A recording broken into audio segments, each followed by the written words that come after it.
Andito ngayon tayo sa General Santos High School.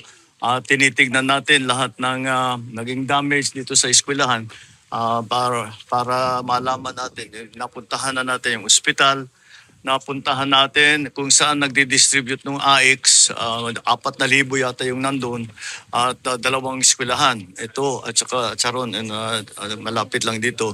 Tinitignan ko ano ba yung mga damage. Sa ngayon, merong obvious na makita na mga sira, pero kailangan pa rin natin tiyakin na safe, kaya't yung mga engineer ay papasok na para i-assess kung ano ba yung parte ng building na pwede pang gamitin, ano yung hindi na talaga pwede. Kailangan pabagsakin yung buong building, mabigyan tayo ng impormasyon tungkol dyan. Sa mula naman sa mga tulong mga tulong na ibinibigay natin, magbibigay tayo nabigyan ko si Mayor, nabigyan ko ng 100 milyong piso from the LGSF para maayos yung kanilang City Hall, yung sa General Santos City Hall. At lahat ng pamilya nang meron silang casualty na biktima, nasawi, ay magbibigay tayo ng tig 50,000 para sa kanila, para sa tulong dun sa kanilang naging malapit sa kanila na namatay. DBN naman ay magbibigay ng pondo mula na naman sa LGSF para sa infrastruktura sa Sarangani province at saka sa South Coast.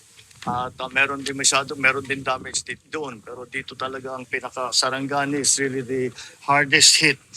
Ang report sa akin doon sa power supply ay we are up to 85% back to full performance. Meron pa tayong mga inaantay. Meron pa kasing mga area, 2-3 area na hanggang ngayon hindi nila mapasok, hindi nila maayos ang mga distribution at pati planta. May plantang that had two plants had to stop operation. Hindi nga nilang mapasok sa ngayon dahil barado pa yung kalsada, either nasira yung kalsada o nagka-landslide. Kaya hindi makapasok pa yung ating mga vehicles. Those areas naman na hindi kayang pasukin ng mga sasakyan para sa mga engineer natin, para sa mga